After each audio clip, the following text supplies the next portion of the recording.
Bueno, después de 3 siglos y medio, volvemos a Hechos. Es broma. Pero, bueno, el título de la serie le he puesto un cuerpo, una misión, pero diferentes funciones. Vamos a entender por qué.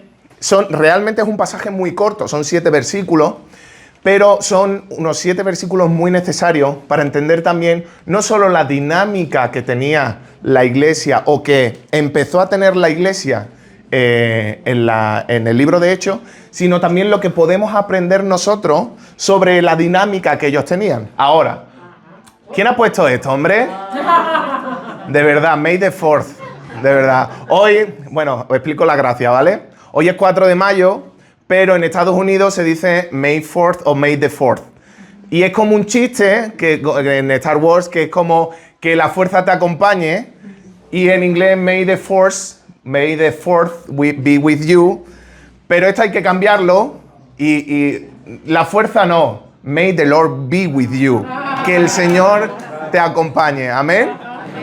Así que bueno, ahora sí empezamos el sermón después del chiste, pero ya que, bueno, ya que está, pues lo mantenemos, ¿verdad? Vamos a ponernos en plano de situación, porque hace tantas semanas que vimos el último pasaje de Hechos, con Hechos 5, que para ponernos en contexto ahora necesitamos repasar un poco qué es lo que pasó. En Hechos 1 recordamos que hay como una conexión entre el Evangelio de Lucas y el libro de los Hechos, es el mismo autor. Entonces nos pone otra vez en contexto con el final de Lucas. Nos dice que Jesús murió, pero que resucitó. Y en este primer capítulo, de hecho, Lucas nos cuenta cómo el Señor Jesús estuvo durante 40 días enseñando a sus discípulos antes de ascender al cielo y dejarlo completamente solo, entre comillas. Pero les dio la promesa de que les dejaría al Consolador, al Espíritu Santo. Entonces pasaron diversas cuestiones, solo habían 11 apóstoles y necesitaban un número 12 y eligieron a un tal Matías. En el capítulo 2, el Espíritu Santo desciende en Pentecostés, como Jesús le había prometido, y Pedro predica delante de todo el mundo sobre por qué está sucediendo todo eso. Nos acordamos de que le estaban llamando a algunos que estaban borrachos y Pedro tuvo que ponerse en pie a defender que no estaban borrachos, que eran muy temprano. Y con la predicación de Pedro, miles de personas creen en Jesús como su Señor y Salvador. Creen que ellos fueron los causantes de que Jesús, el Mesías, muriese, y ellos arrepentidos pidieron perdón y confiaron en Cristo. En Hechos 3, Pedro sana un cojo en el templo, un cojo, paralítico no era cojo. Y lo que todo eso conlleva es que crea una especie de revuelta, que empiezan a preguntar, oye, que vosotros, mira que ha muerto vuestro maestro y vosotros seguís predicando sobre él. Y los apóstoles Pedro y Juan estaban en ese momento, decían, sí, pero vosotros estáis hablando mucho, pero no estáis siendo conscientes de las evidencias de que nosotros estamos predicando en el nombre de Jesús el Cristo, pero además estamos haciendo obras en su nombre. Si este hombre que estaba cojo desde su nacimiento, y veíamos como ese hombre ya tenía una edad de más de 40 años, la evidencia de que todo el mundo que estaba allí y que conocía a ese hombre lo vio andar normalmente. Aún así, como no sabían cómo podrían apresarlo, los dejaron ir. En el capítulo 4... Pedro y Juan son arrestados por predicar, pero testifican con valentía, y la iglesia ora al final de todo esto unida y en un mismo sentir. No para que Dios le quite la persecución, no para que Dios le quite el problema que estaban teniendo de que los querían acorralar, de que querían apresarlos, sino que les pedía fortaleza, que les pedía fuerza para seguir predicando y seguir haciendo señales en su nombre. Hechos 5 veíamos evento caótico con Ananías y Zafira, que engañan a los apóstoles, pero en realidad estaban engañando al Espíritu Santo, mueren por causa de su mentira y su engaño. Los apóstoles continúan haciendo señales y por causa de eso son perseguidos.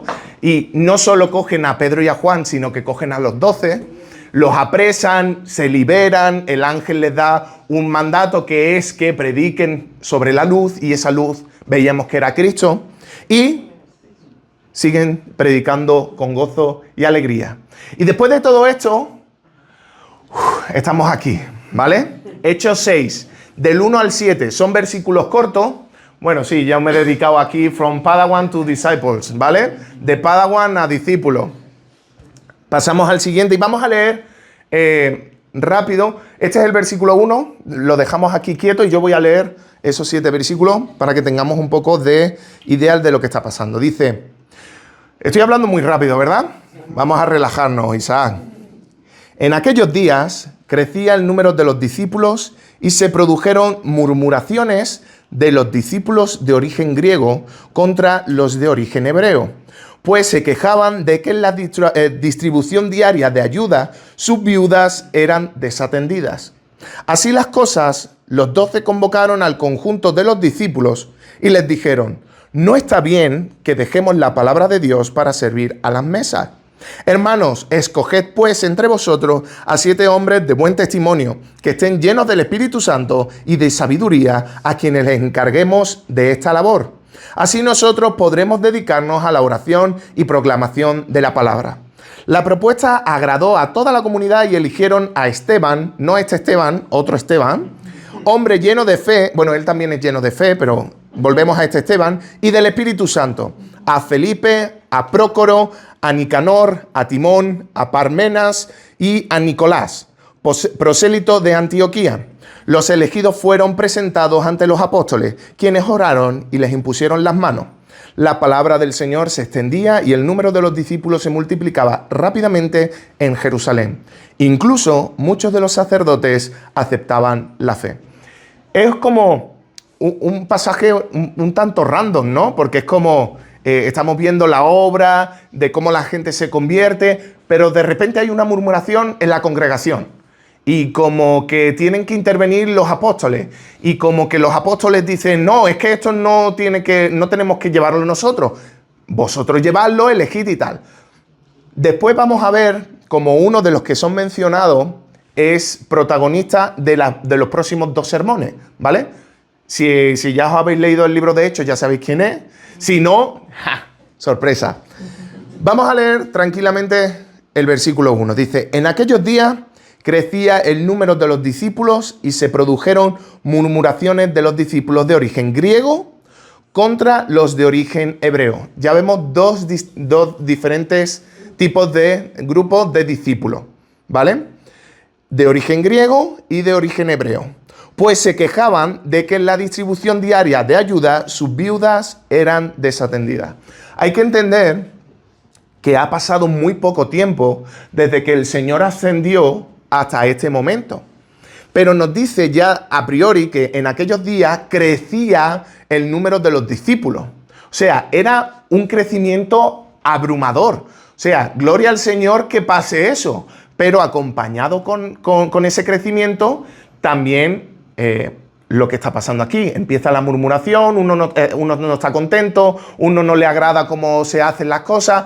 Es normal, la iglesia está creciendo, hay mucha más gente, hay mucho más roce. No debemos de olvidar que aunque la iglesia sea la novia de Cristo, sea el cuerpo de Cristo, está hecho por seres humanos como tú y como yo. Y evidentemente vosotros sois más perfectos que yo, pero seguimos siendo imperfectos, al igual que la congregación de aquí. Entonces el problema que estaba sucediendo es que los creyentes de origen hebreo y los de origen griego estaban teniendo roce. Ambos grupos eran de origen judío, o sea, ambos, antes de conocer a Cristo, eran judíos. Y si nos damos cuenta, aquí no nos está haciendo distinción de cristianos o creyentes, sino que todavía el concepto era de que cualquier persona que fuese judía podía llegar a conocer quién era el Mesías. Entonces no había esa distinción de creyente o no creyente en el aspecto cristiano, sino creyente o no creyente judío que ha creído en Cristo. Los que vienen de la parte hebrea, de donde se han criado de la parte hebrea, se ve que estaban como favoreciendo a las mujeres, o al menos eso decía la murmuración, estaban favoreciendo a sus mujeres, a sus viudas. Pero la parte griega se queja porque sus viudas no están recibiendo la ayuda que ellas necesitaban. Pues se quejaba de que la distribución diaria de ayuda, recordamos también en capítulos anteriores cómo muchos de los discípulos vendían todo lo que tenían, se lo daban a los apóstoles para que se pudiese distribuir entre todos los creyentes y todos pudiesen vivir de una manera justa, de una manera equitativa y de una manera que todos pudiesen disfrutar los unos con los otros, pero también de la presencia del Señor. Aproximadamente, estos no son números sacados de la Biblia, pero hay eruditos que han intentado hacer cálculos y el baremo que da es muy amplio, ¿vale? Porque dicen que aproximadamente habría entre 10.000 y 20.000 creyentes en ese momento. Claro, de 10.000 a 20.000 hay 10.000 más, pero vamos a ponernos a la baja, ¿vale? Vamos a decir que había 10.000 creyentes en este momento. 10.000 personas que empezaban a murmurar por un hecho que se podría solucionar fácilmente.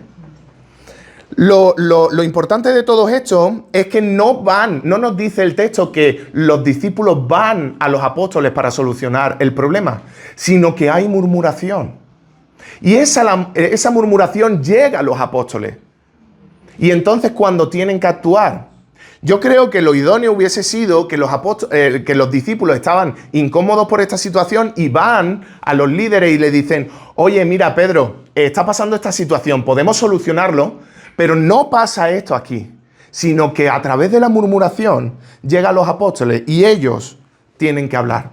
Versículo 2 dice: así las cosas, así con esta situación, los 12 convocaron al conjunto de los discípulos y les dijeron: no está bien que dejemos la palabra de Dios para servir a las mesas. Esta murmuración llega a los apóstoles y con esta situación se tienen que enfrentar a ella y reúnen a todos los discípulos, a esos 10.000 hombres y mujeres que habían creído en Cristo. Y no les dicen: a ver, vamos a ver, ¿cómo podemos solucionar esta situación? Tenemos 10.000, pues vamos a repartir de 5.000 en 5.000 y que... No, sino que ellos dan una respuesta un tanto extraña, al menos a mí me parece extraña. Y dice: no está bien que dejemos la palabra de Dios para servir a las mesas. Y yo, como buen andaluz, pues me pongo: hay que ver estos discípulos, estos apóstoles, qué cara tienen, ¿no? Que no se remangan las mangas, valga la redundancia, a poner la mesa, a repartir. Hay que ver que este Pedro, que tanto está aquí, pero no se remanga los pantalones para poder servir, coger la comida y repartir. Otro: ten cuidadito, Pedro, no vaya a ser que se te caigan los anillos al ponerte a servir las mesas. O Santiago, no te esfuerces, no vaya a ser que se te vayan a ni a la espalda. Estos son comentarios que a mí me saldría porque esta frase a mí me choca. No está bien que dejemos la palabra de Dios para servir las mesas. ¿Pero por qué me choca? Porque me estoy fijando en el final. Me estoy fijando en para servir las mesas. No está bien que sirvamos las mesas. Me estoy centrando solamente en eso.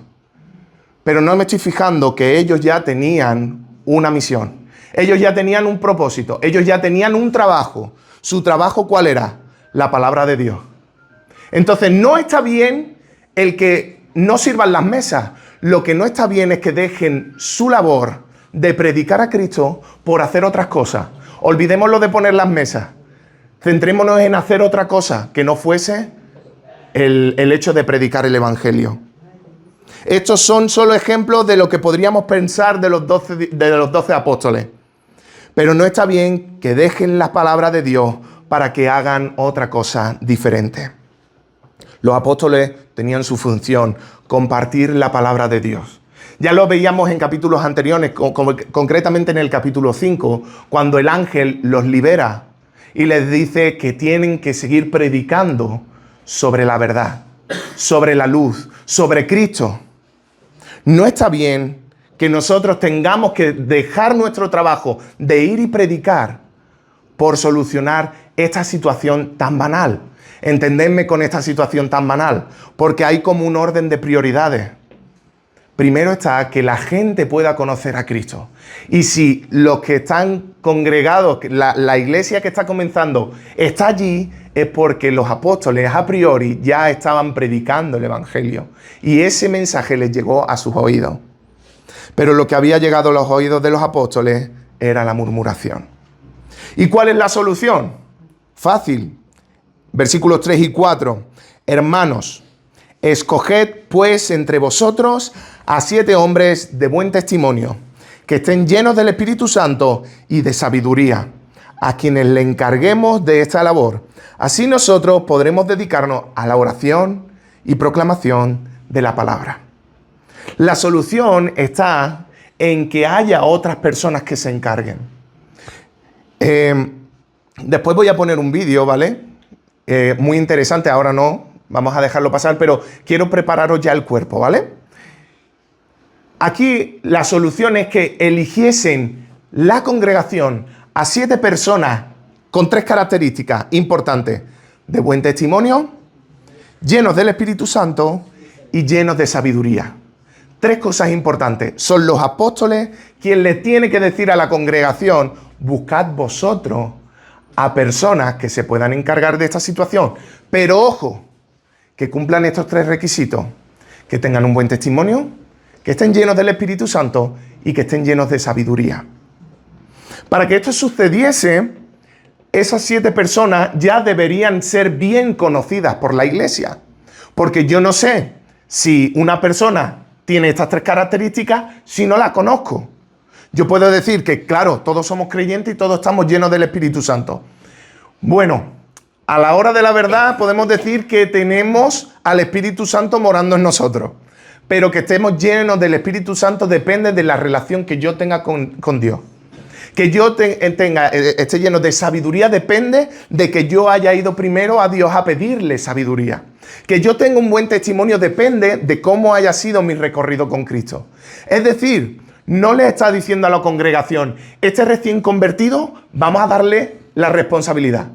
Sino, buscad a gente que ya haya tenido un recorrido, que sea sabio, que el Espíritu Santo sea palpable en su vida, para que pueda encargarse de esta labor. Y podríamos pensar, pero ¿qué labor es esta? Que es repartir simplemente alimento a las viudas, a los necesitados, a los que estamos cuidando como congregación. Pues una situación muy importante. Porque vemos en el reino de Dios que donde el ser humano piensa que los poderosos, los ricos, los con un alto estatus son los primeros y los importantes, pero en el reino de Dios esos son los últimos. Y los primeros son las viudas, los necesitados, los que están pasándolo mal. Esos son los que el reino de Dios pone por encima. Y esto es lo que los apóstoles entienden y dicen: esta labor es importante. Buscad a 7 personas con estos 3 requisitos. Si nos ponemos a mirar el tema de los números, vemos cómo en la Biblia son muy importantes ciertos números. El 12, el 7. Vemos cómo la imperfección a lo largo de todo el Antiguo y el Nuevo Testamento es el número 6. Al hombre también se le caracteriza con ese número 6 porque no llega a ser el 7, la perfección, Dios. Pero no vamos a entrar en ese detalle porque ya vemos que es importante. Quieren a 7 hombres que se encarguen de esta situación. Lo interesante es que la propuesta, versículo 5, agradó a toda la comunidad. Y eligieron a Esteban, hombre lleno de fe y del Espíritu Santo, a Felipe, a Prócoro, a Nicanor, a Timón, a Pármenas y a Nicolás, prosélito de Antioquía. Qué pena que ya hemos puesto el nombre Abiel, porque me encantaría ponerle Pármenas o Prócoro. Oye, Prócoro, por favor. Qué pena que ya lo hemos elegido, ¿eh? Hay cosas muy interesantes en los nombres. Podríamos leerlo de pasada y decir, vale, son 7 hombres.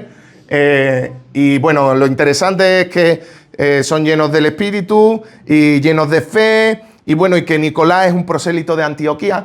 Pero si analizamos los nombres, todos son de origen griego.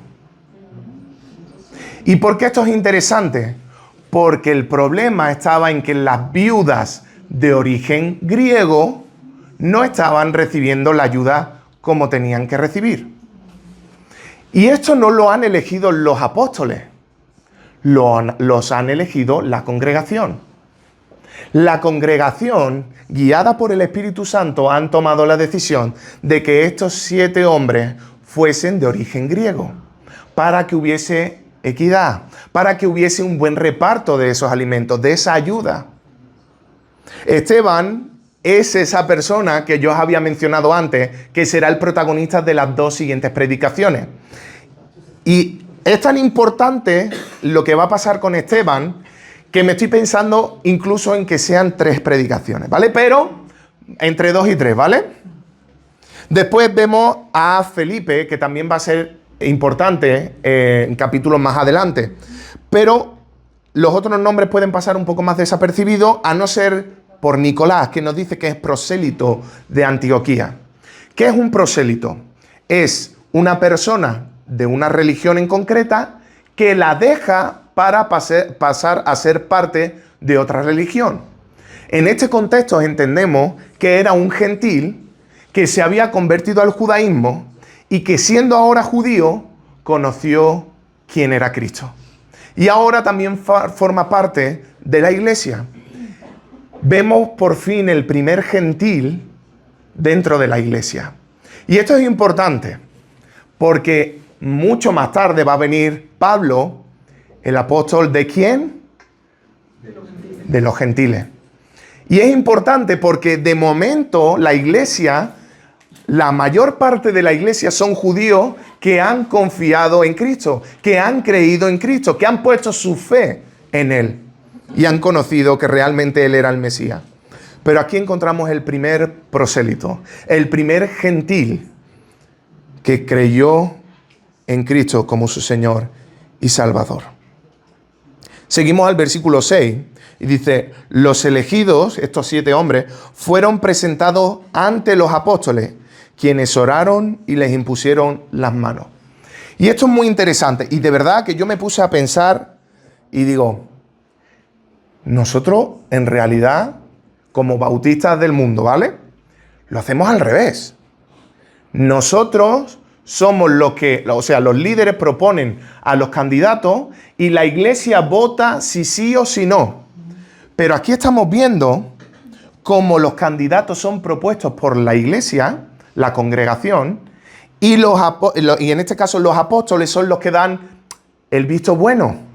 Son los que se les lleva a ellos y quienes oran por ellos y les imponen las manos. Imponer las manos no es tocarlos así y le da un poder, no, es un símbolo de que están de acuerdo de todo lo que está pasando, que están ungiendo, de que están reconociendo a estos hombres para la labor que van a ser encargados. Y con esto que estoy diciendo, que lo que hacemos está mal, no. Lo que estoy diciendo es que muchas veces damos por sentado cosas que se han hecho toda la vida y damos por sentado que eso es bíblico. No estoy diciendo tampoco que no sea bíblico. No me malentendáis, ¿vale?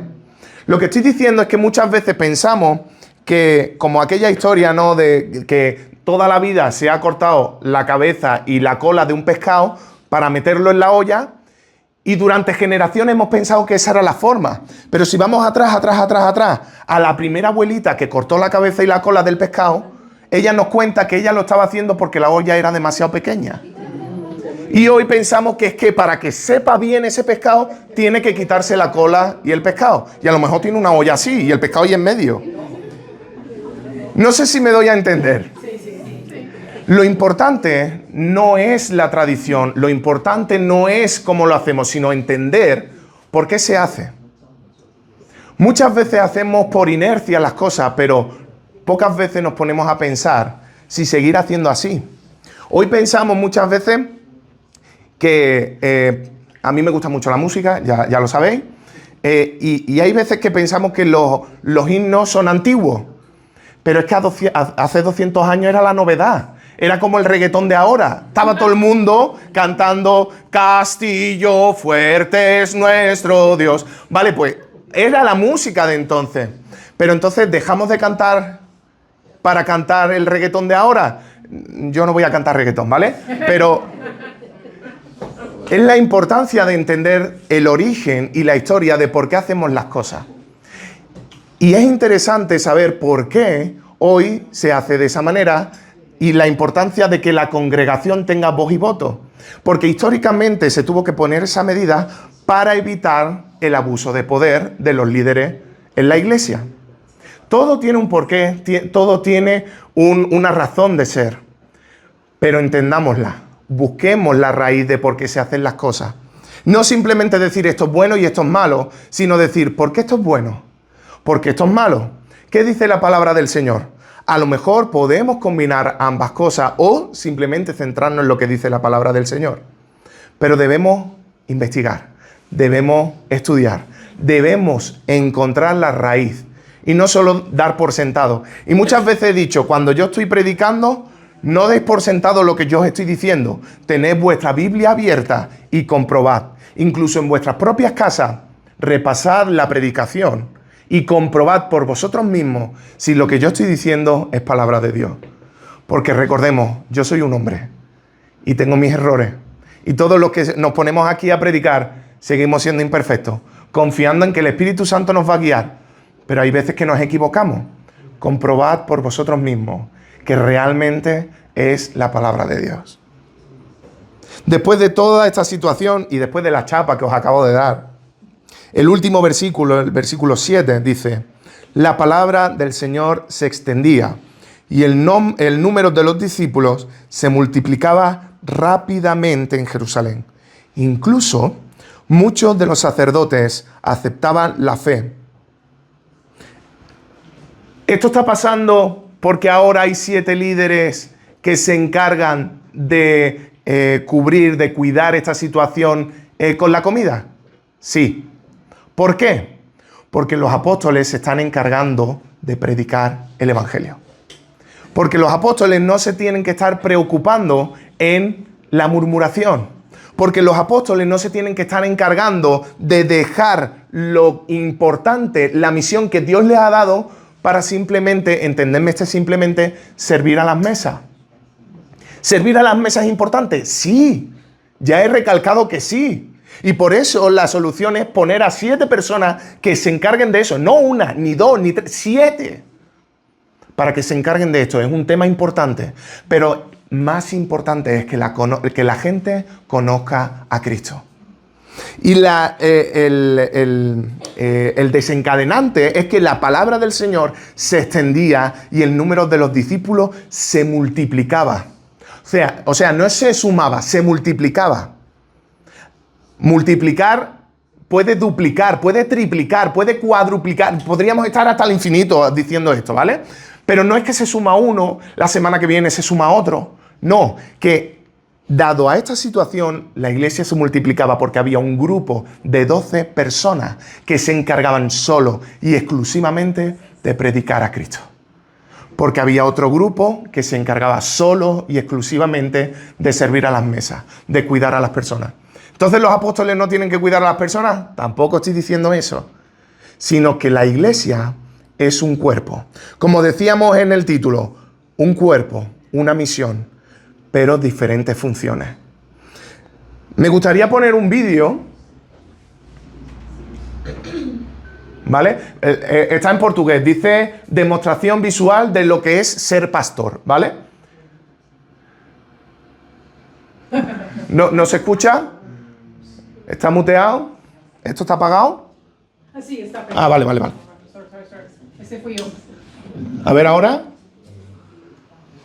You are my fire, the one desire. Believe when I say that I want it that way.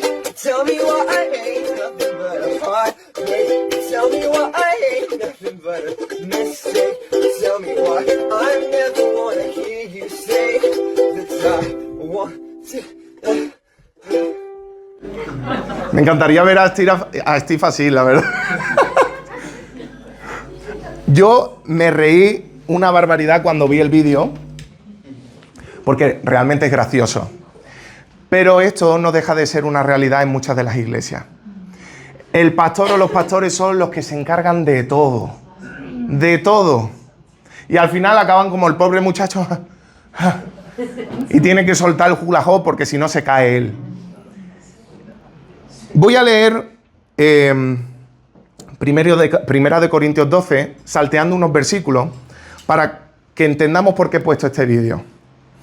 Si pasamos a la siguiente diapositiva, dice, versículo 4 del capítulo 12 de Primera de Corintios. Ahora bien, hay diversidad de dones, pero el Espíritu es el mismo. Y hay diversidad de ministerios, pero el Señor es el mismo. Y hay diversidad de actividades, pero el mismo Dios, el que hace todo en todos. Pero a cada uno le es dada la manifestación del Espíritu para que sea útil. Pasamos al versículo 11 y dice, pero todas estas cosas las hace uno y el mismo Espíritu, que reparte a cada uno en particular como Él quiere. Porque del mismo modo que el cuerpo es una unidad y tiene muchos miembros, pero todos los miembros del cuerpo, aunque son muchos, forman un solo cuerpo, así también Cristo es uno solo. Pasamos al versículo 18. Pero Dios ha colocado cada uno de los miembros en el cuerpo como ha querido. Pues si todos fueran un solo miembro, ¿dónde estaría el cuerpo? Si todos fuéramos como ese hombre, ¿dónde estaría el cuerpo? ¿Todos seríamos ojos? ¿Todos seríamos piernas? ¿Dónde estaría el cuerpo? Por eso lo cierto es que son muchos los miembros, pero es un solo cuerpo. Versículo 26. De manera que si un miembro sufre, todos los miembros sufren con él. Y si un miembro recibe honra, todos los miembros se alegran con él. Vosotros sois el cuerpo de Cristo, y cada uno es miembro en particular. Y a unos Dios le ha asignado un lugar en la iglesia. En primer lugar, los apóstoles, luego los profetas, en tercer lugar, maestros, luego los que hacen milagros, después los que tienen dones de sanidad, los que ayudan, los que administran, los que tienen don de lenguas. A cada uno el Señor nos ha colocado en la iglesia con un propósito individual dentro de la iglesia. Tenemos un mismo llamamiento, ir y hacer discípulos a todas las naciones. Somos un solo cuerpo, esa es nuestra misión, pero dentro de la iglesia tenemos diferentes funciones. No esperemos a que Steve y yo estemos así con el monociclo. Bueno, primero aprendamos a montarnos ahí, porque eso tiene que ser... Sino que cada uno de nosotros podamos ponernos al servicio de Dios. De que descubramos cuáles son los dones que Dios nos ha dado. Que busquemos cuáles son las habilidades con las que el Señor nos ha creado, para que podamos ponerlo al servicio de la iglesia. Y eso honra a Dios.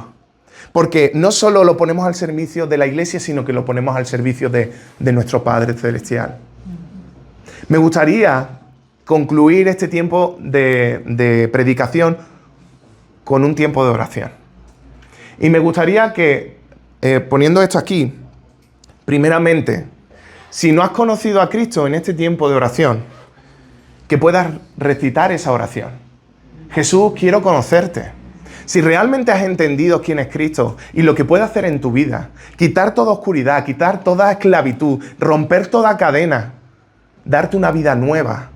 Si tú quieres recibir eso y formar parte de su iglesia, ora esa oración. Jesús, quiero conocerte, te pido perdón por mis pecados y te pido que reines en mi vida y borres mi maldad como prometiste a todos los que creen en ti y en tus palabras.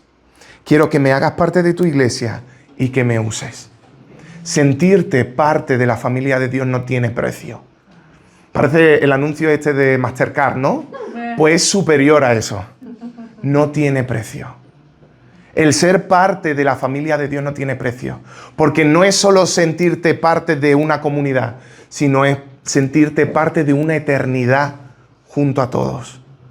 Pero no solo nosotros, sino delante del Dios verdadero, de la luz del mundo, de aquel que ha dado su vida por nosotros. Y si ya has conocido a Cristo, pero no eres miembro de la Iglesia Bautista Comunidad Moncloa, esto no es propaganda, ¿vale? Pero sí quiero que te pongas a orar y pongas tu vida delante del Señor y le digas, Señor, ¿es aquí donde quieres usarme? ¿Es aquí donde quieres que sea un miembro activo? Y si no es así, ¿dónde quieres usarme? Yo no sé el resto, pero yo no soy celoso. En el sentido de que si el Señor ha tocado tu vida y te está llevando a otra iglesia para servir, no pierdas la oportunidad en servir en otra iglesia. Lo importante es que des tu vida por completo a Cristo. Y si Dios quiere usarte en otra iglesia, gloria a Dios. Y si Dios quiere usarte aquí, gloria a Dios. Pero ponlo en oración. Ponlo en oración. Y pide al Señor dirección. Porque sentirte útil es una de las mejores sensaciones que puedes tener. Y no para gloriarte a ti mismo, sino entender que si tú haces bien las cosas es porque Dios te está utilizando para su gloria y para su honra. Y si ya eres creyente y además eres parte de la Iglesia Comunidad Moncloa, firmaste el papelito que entregamos hace unas semanas atrás poniendo tu nombre, quiero formar parte de la membresía de Comunidad Moncloa, también hay un reto para ti. Y para que puedas poner en oración, Señor, ¿en qué área de la iglesia puedo servir? ¿Me estás llamando al diaconado? ¿Qué es el diaconado? Un servicio más profundo dentro de la iglesia, con más responsabilidad. ¿Cómo puedo ser un miembro activo y útil en tu iglesia?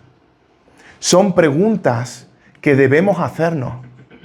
Porque ser creyente no es aceptar a Cristo y ya está. Ale, ya puedo vivir tranquilo, cómodo en mi sillón, venir los domingos. Antiguamente se decía calientabancos, pero hoy no tenemos banco. Podemos decir calientasilla. O ser realmente miembros activos de la iglesia. Ser funcionales y decir, Señor, úsame. Pongo mi vida a tu disposición, porque tú lo has dado todo por mí. Son preguntas relevantes. Y me gustaría que viésemos todas las áreas, y me quedo corto, donde puedes servir en la iglesia. La caja Romanos 12:13. Por fin tenemos una caja de plástico. Esa, por mucho que queramos, no se va a romper. Bueno, tratémosla con cuidado, ¿vale? Pero tenemos un ministerio que estamos empezando hermoso. El viendo la necesidad de nuestros hermanos y supliéndonos los unos a los otros. También los cultos de oración los miércoles. Está bien orar, pero ¿y si tú eres una persona que siente la necesidad de servir activamente en ese ministerio y encargarte también los miércoles? O la enseñanza y la predicación. El Señor te está llamando o tienes dones de enseñanza y quieres ponerlo al servicio de la iglesia y de Dios. Esta es la oportunidad también. Evangelismo. No sé cuántos grupos van a venir, sí lo sé, pero se me pierde la cuenta, ¿vale? Van a venir de Estados Unidos a evangelizar. ¿Cómo no vamos a nosotros ayudar a eso también? Y vamos a avisar a la iglesia y vamos a decir, mira, este día viene este equipo y vamos a evangelizar por esta parte. No vamos a decir tú y tú, sino que sea el Señor obrando en vuestro corazón y diciendo, yo quiero hacerlo. También tenemos a los jóvenes. A los jóvenes. ¿Cuántos aquí son jóvenes? Bien, Steve. Nuestros jóvenes también necesitan de ese cuidado. Este campamento a mí me ha encantado porque el equipo con el que estábamos trabajando éramos casi todos conocidos desde hace años.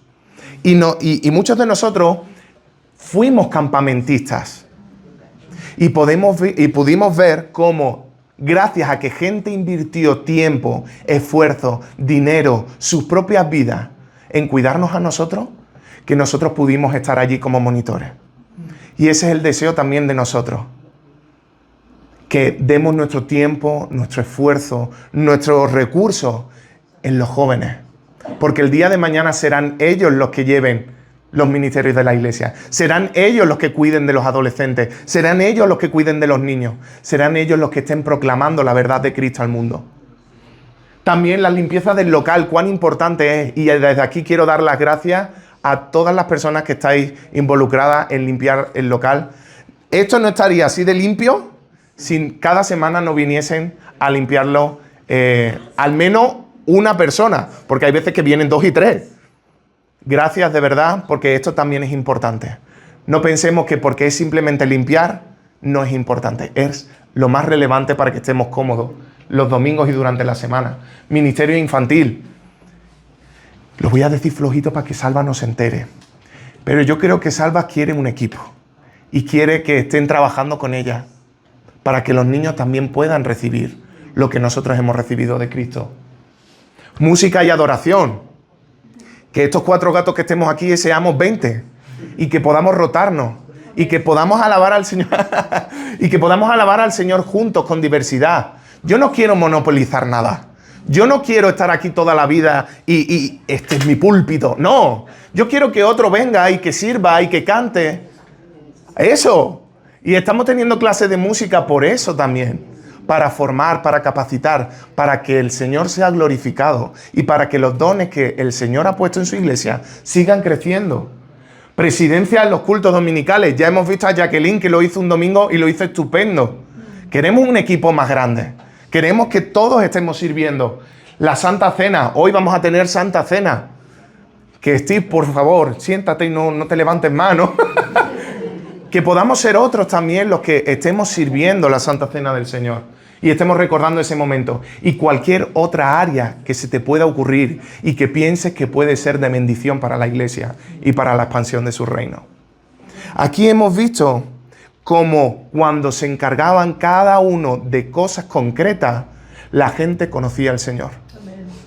La gente aprendía quién era Cristo. La iglesia crecía. Y es interesante porque hay una frase final que no sé si os acordáis ya, que dice que incluso muchos de los sacerdotes aceptaron la fe. Muchos de los que a priori estaban persiguiendo a la iglesia y estaban dentro del Sanedrín y estaban acusando a los apóstoles, incluso muchos de los sacerdotes aceptaban la fe. Porque veían la armonía que había en la iglesia, porque escucharon el evangelio y porque querían participar de esa familia, ser parte de la familia de Dios. No tiene precio. Y me gustaría que este tiempo podamos cerrar nuestros ojos y ponernos a orar, dependiendo de tu situación en una de esas tres, de esos 3 puntos.